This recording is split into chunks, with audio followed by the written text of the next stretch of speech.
sen, tabibim sen, ya Resul senden medet. Senin ele büyüklüğüne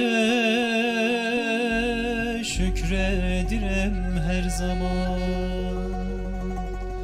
Nezerin üstümüzden eksik olmasın Allah. Gönüller kırılmasın, gözler dolmasın Allah.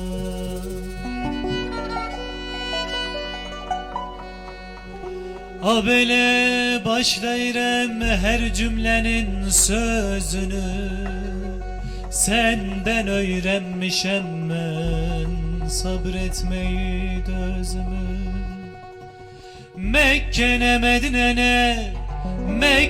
Medine'ne sürmüşem ki yüzümü.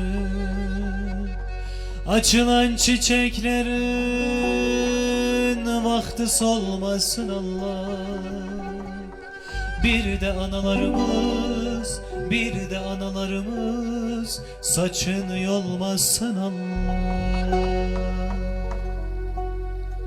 Abele hem çetinde hem darda üstümüzdedir elin.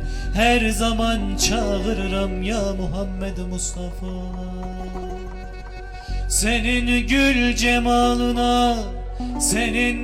cemalına şükreyleyir mirelim. Açılan çiçeklerin vakti solmasın Allah. Bir de analarımız saçın yolmasın Allah. İdrakte yol açmış geceden gündüze Allah. Güldürmesen öz gönlünü gülmez yüze Allah. Dünyaya şafaklar gibi Tanrım sepelemiş. Kalbin gözü yanmazsa görünmez göze Allah. Görünmez göze Allah. Kalbin gözü yanmazsa görünmez göze Allah. Görünmez göze Allah. Allah biliriz cisim değil ya nedir Allah. Haleyli, haleyli, haleyli. En yüksek olan hakta hakikattedir Allah. Haleyli, haleyli, haleyli. Ondansa tekamül ve güzellikler önünde. Bu hayrettedir Allah, bu hikmettedir Allah, liyagattedir Allah, hakikattedir Allah, sedagattedir Allah, muhabbettedir Allah.